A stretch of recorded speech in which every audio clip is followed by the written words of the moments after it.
नमस्कार, इस मेरी मौजूदगी है यूपी के संत कबीरनगर जिले में। और ये जो खबर है, जो संत कबीरनगर के जिले के जो लोग हैं उनके लिए बहुत ही महत्वपूर्ण खबर है। क्योंकि यदि आप संत कबीरनगर जिले से हैं तो आप सावधान हो जाइए, क्योंकि आपका रोड पे चलना काफ़ी मुश्किल हो गया है। क्या पता कि आपके साथ कब कोई घटना हो जाए, कोई भी गुंडा वाली व्यक्ति आपको राह चलते आपके ऊपर हमला कर दे, आपकी जान ले ले। क्योंकि ऐसा संत कबीरनगर जिले में आम हो गया है। आपको बता दें कि संत कबीरनगर जिलों में अपराधियों के हौसले इतना बुलंद हो गए हैं कि जहां चोरी छिनैती आदि घटनाएं तो आम हो गई है, अब देश का चौथा स्तंभ जिसको आप पत्रकार कहते हैं वो भी सुरक्षित नहीं है। ताजा मामला क्या है यहाँ का, वो हम बताते हैं कि अभी संत कबीरनगर जिले के दुधारा थाना अंतर्गत एक पत्रकार है जावेद, जिसके ऊपर एक गुंडा वाली किस्म का व्यक्ति प्राणघातक हमला किया है। उसके बावजूद भी अभी उस मामले में जो कार्रवाई होनी चाहिए अभी नहीं हुई है, जिससे आक्रोशित संत कबीरनगर जिले के तमाम पत्रकार साथी आज दुधारा थाने पर आए हुए हैं, जो प्रदर्शन किए हैं, अपनी मांगों को लोकतांत्रिक तरीके से, संवैधानिक तरीके से एसएचओ महोदय को बोले हैं। सबसे बड़ी बात है कि जब देश में पत्रकार सुरक्षित नहीं होंगे तो आम जनता सुरक्षित कैसे होगी। खासकर संत कबीरनगर जिले में अपराधियों के हौसले इतने बुलंद हो गए हैं कि राह चलते किसी भी व्यक्ति के ऊपर कोई भी हमला कर सकता है। ऐसे में आज जब पत्रकार साथी संत कबीरनगर जिले के दुधारा थाने पर आए, जिसकी तस्वीर आप वीडियो में देख पा रहे हैं, यहाँ के एसएचओ को शांतिपूर्ण तरीके से ज्ञापन दिया गया, लेकिन अभी तक वो कार्रवाई नहीं हो पाई, जिसकी उम्मीद लेकर यहाँ पत्रकार साथी आए हुए थे। यहाँ पे तमाम पत्रकार साथी, उनसे हम बात करेंगे बारी बारी से। यहाँ पे आए क्या मामला था? कल की घटना है, जो हमारे पत्रकार भाई हैं जावेद भाई, उनके ऊपर जानलेवा हमला हुआ है।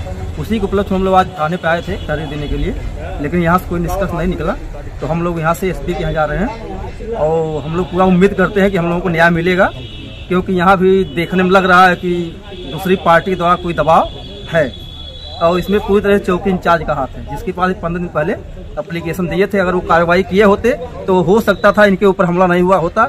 और ये पैर तोड़ने की बात नहीं है, इनकी पूरी तरह जान लेने की वो लोग साजिश बनाए हुए थे, लेकिन संजोग रहा कि जो सर पे वार किए तो किसी लड़के द्वारा पकड़ लिया गया। उसके बाद पैर में चोट लगी है, शायद एक पैर फ्रैक्चर हो गया, दूसरे में भी फ्रैक्चर है। तो इसी मामले को लेकर हम लोग यहाँ आए। जैसा कि देख रहे हैं कि जो व्यक्ति के द्वारा पत्रकार साथी पे हमला किया गया वो इनके जान लेने के नियत से इनके ऊपर हमला किया था। संयोग से कि वहाँ के जो स्थानीय लोग थे मौके पर पहुँच के बीच बचाव किए, नहीं तो जो पत्रकार साथी आज यहाँ पर ज्ञापन देने आए, आज हम लोगों के बीच में नहीं होते। दुखद बात है कि खबर से खार खाए उस व्यक्ति ने आखिर में क्या सोच के पत्रकार पर हमला किया। बागनगर चौकी इंचार्ज थे, क्या सोच के संरक्षण दे रहे थे। विगत 15 दिन पूर्व भी उन्होंने, जैसा कि वो बता रहे हैं कि 15 दिन पूर्व भी बागनगर चौकी पर उन्होंने एप्लीकेशन दिया था, लेकिन उसमें कोई कार्रवाई नहीं की गई।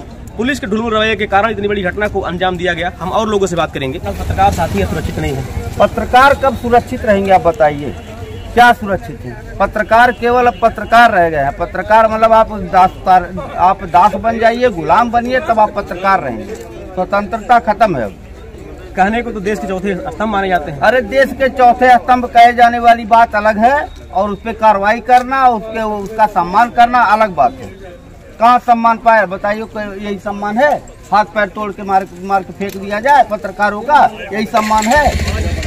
किससे कहा जाए, किससे यहाँ आया गया? क्या आश्वासन पे आश्वासन दे रहे हैं? आश्वासन वाली बात है? प्रत्यक्ष प्रमाण सामने पड़ा हुआ बेचारा जो है वो, अब ये पत्रकार के साथ जब कोई कार्रवाई नहीं हो रहा है तो यहाँ आम आदमी के साथ क्या कार्रवाई करेंगे महाराज?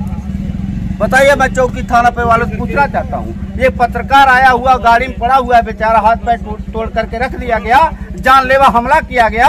यहाँ पे पत्रकार के साथ कोई कार्रवाई, कोई धारा नहीं लगाया जा रहा है। आम आदमी होता तो क्या करते हैं लोग?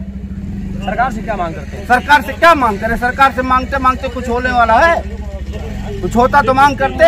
आखिर में न्याय कैसे मिलेगा? न्याय कैसे मिलेगा? न्याय अब वही तो सोच रहे हैं, कौन सा नेता हमारा होगा, कौन सा पार्टी होगा, कौन सा देश का प्रधानमंत्री होगा, कौन मुख्यमंत्री होगा, जो पत्रकार के लोग हित के बारे में सोचे। देख रहे हैं, कहने को तो आप लोकतंत्र में जीवित है। क्या ही लोकतंत्र है देश का, जहाँ पे रोड चलते हुए एक पत्रकार की इस तरह से हमला होती है? नेता लोग नेताई करे, गुंडा लोग गुंडाई करे, पत्रकार पत्रकारिता न कर पाए। स्वतंत्रता खत्म है। थाने पे आओ, कोई सुनवाई नहीं, कोई कार्रवाई नहीं। गरीब की आवाज को हम लोग उठाते हैं, हम लोगों की आवाज को कौन सुनेगा, कौन उठाएगा? कौन नेता आया यहाँ बताइए? देख रहे हैं कि संत कबीरनगर जिले के पत्रकारों में काफी रोष है। सभी लोग आक्रोशित हैं क्योंकि ऐसी घटना ही हुई है जिस घटना की कल्पना हम नहीं कर सकते थे। देख रहे हैं जिस पत्रकार साथी पे हमला हुआ है उनका पैर फ्रैक्चर हो गया है, वो चलने की स्थिति में नहीं है, इस 4 व्हीलर गाड़ी में बैठे हुए हैं। उनसे हम बात करेंगे। आपके साथ इतनी बड़ी घटना हुई, क्या वजह था? वजह सर यही है कि मैं जो है 15 दिन पहले, ये 1 महीना के पहले मैंने एक खबर प्रकाशित किया था। बारह स्टेट बैंक द्वारा शाखा प्रबंधक द्वारा एक तहरीर दी गई थी 12 चौकी पे। तो मुझे सूचना मिली कि 12 स्टेट बैंक में कुछ लोगों द्वारा गाली गलौज या जो भी था इसके संबंध में 12 शाखा प्रबंधक ने चौकी पे तो वो उसी की मैं खबर निकाला था, प्रकाशित किया था। तो उसमें एक का नाम था और 2 अज्ञात में थे। उस चीज की पुष्टि नहीं हो पाई 2 अज्ञात कौन है। उसके बाद ये पप्पू और इनके साथ एक आदमी और है, उसका मैं नाम नहीं जानता, डीएन कहते हैं, ओरिजिनल नाम मैं नहीं जानता। ये पप्पू, ये लगा कि मैं इसके खिलाफ खबर निकाला हूँ और मुझे भी नहीं पता कि ये बैंक में गए थे नहीं गए थे, क्या क्या मुझे चीज है। मैं उसी एप्लीकेशन के आधार पर मैंने एक खबर निकाली थी। उसके बाद ये खबर निकालने के बाद ये वहाँ से खबर निकालने के बाद ये वहीं बागनगर में एक चाय की दुकान है, वहाँ चाय की दुकान पे मेरी माँ बहन बेटी की गाली और हथौड़ी लेके मुझे ढूंढ रहे थे रात में। तो मैं किसी तरह जो है मुझे सूचना मिली, मैं नहीं गया, चौराहे पे नहीं थे। उसी दिन ये लोग मेरे साथ हमला कर मेरी जान ले लेते ये लोग। तो किसी तरह मैं वहाँ नहीं गया। उसके बाद जो है मैं वहाँ से अपना आया घर में, एप्लीकेशन दिया बागनगर चौकी पे। तो जब भी चौकी पे एप्लीकेशन देने के बाद भी कोई कार्रवाई नहीं हुई। क्या चौकी इंचार्ज कार्रवाई की ये मुझे जानकारी नहीं है। मैं उनको बता दिया था कि ऐसा ऐसा मेरे साथ घटना हो सकती है, इसका जिम्मेदार कौन होगा। तो चौकी इंचार्ज ने कहा ठीक है हम दिखाते हैं, बुलवाते हैं।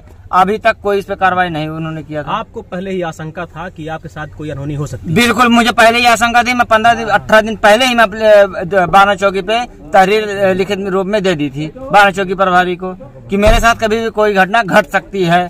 पप्पू के द्वारा मैं नामजद दिया था। ये बताइए, संत कबीरनगर की पुलिस इतनी लापरवाह हो गई है, पत्रकार के एप्लीकेशन पर सुनवाई नहीं हो रही है, पत्रकार सुरक्षित नहीं है, ऐसी घटना हो जा रही तो आम जनता का क्या होता होगा? जब पत्रकार, जैसे देश का चौथा स्तंभ है पत्रकार, देश का चौथा स्तंभ है, तो जब पत्रकार ही नहीं सुरक्षित हो आम जनता क्या सुरक्षित रहेगी? पत्रकार है खबर चलाने के लिए, न कि वो किसी के गुलाम है। कोई कलम नहीं खरीद सकता किसी की, पत्रकार की। और ये सोचते हैं कि हम इनकी कलम खरीद लें, हम इनको खरीद लें, तो ऐसा नहीं हो सकता। हम खबर लिखते हैं, लिखते रहेंगे और हम लड़ाई लड़ते रहेंगे। हमारी जान भी चली जाए उसका हमें कोई दिक्कत नहीं है, लेकिन हम खबर लिखेंगे, खबर से हम पीछे नहीं हटेंगे, जो सही हो लिखेंगे। कल जब हमला हुआ है आपके ऊपर, उसमें कितने लोग थे? मारने में सामने से मेरे पप्पू ही सिर्फ था, पप्पू ही मारने में था। जैसे ही मैं दुकान सत्यम मेडिकल से जैसे दवा लेके मैं उतरा, पीछे से आके पहले से घात लगा के बैठा था।